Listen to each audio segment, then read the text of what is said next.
Hello friends, welcome back to Subi's kitchen. ഇന്ന് നമുക്കൊരു pepper chicken തയ്യാറാക്കി നോക്കാം. നല്ല ടേസ്റ്റി ആയിട്ടുള്ള ഒരു പെപ്പർ ചിക്കൻ എങ്ങനെയാണ് റെഡിയാക്കുന്നത് നോക്കാം.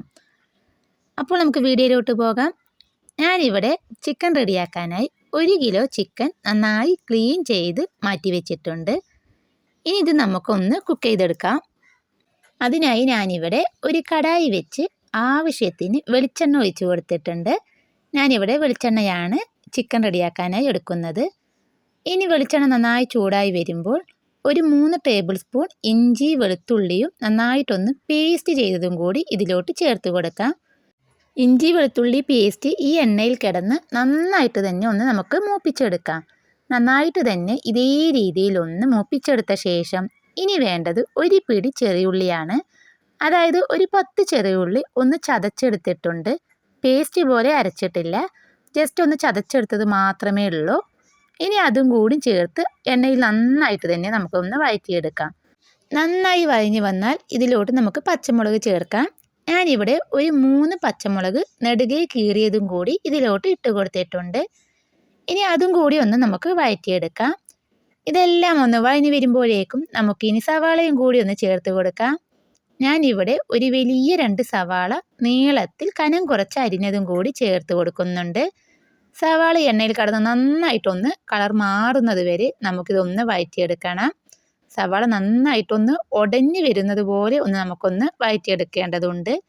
ഇനി ഇതിന് മുകളിലായി കുറച്ച് കറിവേപ്പിലയും കൂടി നമുക്ക് ചേർത്ത് കൊടുത്ത് ഒരു 2 മിനിറ്റ് ഒന്ന് അടച്ച് വെച്ച് കുക്ക് ചെയ്യാം. ഇപ്പോൾ ഇതാ തുറന്നു നോക്കിയപ്പോൾ സവാളയെല്ലാം നന്നായിട്ട് തന്നെ ഒന്ന് വഴഞ്ഞു വന്നിട്ടുണ്ട്. അതിനുശേഷം നമുക്കിവിടെ 2 ടേബിൾ സ്പൂൺ കുരുമുളക് പൊടി കൂടി ഞാനിവിടെ ചേർത്ത് കൊടുക്കുന്നുണ്ട്. 2 ടേബിൾ സ്പൂണാണ് ഞാൻ കുരുമുളക് പൊടി ചേർത്തത്. ഇനി ലാസ്റ്റ് അവസാനം നമുക്ക് കുറച്ചുകൂടി ചേർക്കാനുള്ളതാണ്. അതുകൊണ്ട് നിങ്ങൾ എരിവ് നോക്കിയിട്ട് വേണം കുരുമുളക് പൊടി ചേർത്ത് കൊടുക്കാം. ഇനി അതിനുശേഷം ഒരു 1/4 ടീസ്പൂൺ മഞ്ഞൾപ്പൊടിയും 3 ടേബിൾ സ്പൂൺ മല്ലിപ്പൊടി കൂടി ഞാനിവിടെ ചേർത്ത് കൊടുത്തു. ഇനി വേണ്ടത് നമുക്ക് ഒരു 1/2 ടീസ്പൂൺ ഗരം മസാലയാണ്. അതും കൂടി ചേർത്ത് നന്നായിട്ട് തന്നെ നമുക്കിതെല്ലാം ഒന്ന് വഴറ്റിയെടുക്കാം. പൊടിയുടെ പച്ചമണമെല്ലാം നന്നായിട്ടൊന്ന് മാറുന്നത് വരെ നമുക്കിതൊന്ന് വഴറ്റിയെടുക്കാം. ഒരു 2-3 സെക്കൻഡ് ഇതേപോലെ തന്നെ നന്നായിട്ടൊന്ന് വഴറ്റിയെടുക്കണം. അതിനുശേഷം ഞാനിവിടെ 2 തക്കാളി നന്നായിട്ടൊന്ന് പേസ്റ്റ് ചെയ്തതും കൂടി ഇതിലോട്ട് ചേർത്ത് കൊടുത്തിട്ടുണ്ട്. തക്കാളി അരച്ചെടുക്കുമ്പോൾ ഒട്ടും തന്നെ വെള്ളം ചേർക്കാതെ വേണം അരച്ചെടുക്കാൻ. ഇനി ഈ തക്കാളി പേസ്റ്റും കൂടി ഇതിലോട്ട് ചേർത്ത് ഇതേപോലെ ഒന്ന് നമുക്ക് ഇളക്കിയെടുക്കാം. നന്നായി 2-3 മിനിറ്റ് ഇതേപോലെ തന്നെ നമുക്ക് ഇളക്കിയെടുക്കണം. അതിനുശേഷം നമ്മളിവിടെ മാറ്റി വെച്ചിരിക്കുന്ന ചിക്കൻ കൂടി ഇതിലോട്ട് ചേർത്ത് കൊടുക്കാം. ചിക്കൻ ചേർത്ത് കൊടുത്ത ശേഷം നമുക്ക് മസാലയെല്ലാം ഈ ചിക്കനിലോട്ട് പിടിക്കുന്നത് വരെ ഇതേപോലെ തന്നെ ഒന്ന് നന്നായിട്ട് എല്ലാ സൈഡിലോട്ടും ചിക്കനും മസാലകളും യോജിപ്പിച്ചെടുക്കാം.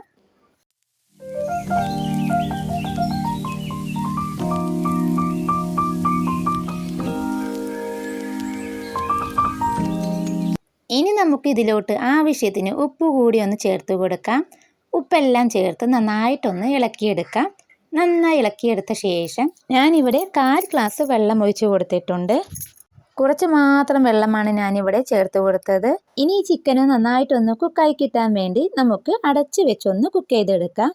ഞാനിതാ 5 മിനിറ്റ് ഒന്ന് അടച്ച് വെച്ച് കുക്ക് ചെയ്ത ശേഷം തുറന്ന് നോക്കിയപ്പോൾ ചിക്കനിലെ വെള്ളമെല്ലാം നന്നായിട്ടൊന്ന് ഊറി വന്നിട്ടുണ്ട്.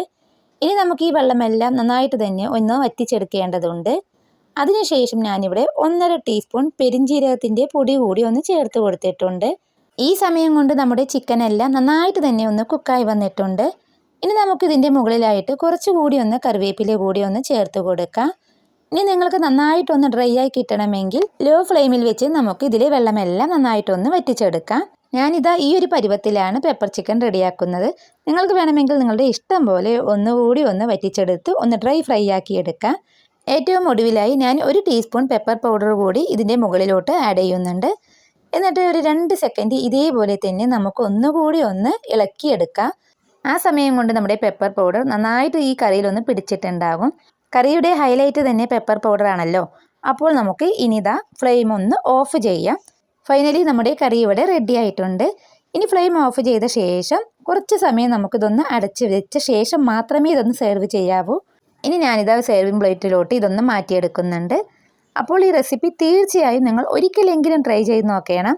റെസ്റ്റോറൻറ്റിൽ പോയി കിട്ടുന്ന അതേ രുചിയിൽ തന്നെയാണ് നമ്മുടെ പെപ്പർ ചിക്കൻ ഇവിടെ റെഡി ആയിട്ടുള്ളത്. ഈ വീഡിയോ ഇഷ്ടമായിട്ടുണ്ടെങ്കിൽ നിങ്ങൾ ലൈക്ക് ചെയ്യാനും ഷെയർ ചെയ്യാനും, എൻ്റെ ചാനൽ ആദ്യമായി കാണുന്നവരാണെങ്കിൽ സബ്സ്ക്രൈബ് ചെയ്ത് തൊട്ടടുത്തുള്ള ബെൽ ബട്ടനും കൂടി ഒന്ന് പ്രസ് ചെയ്യാൻ മറന്നു വയ്ക്കരുത്.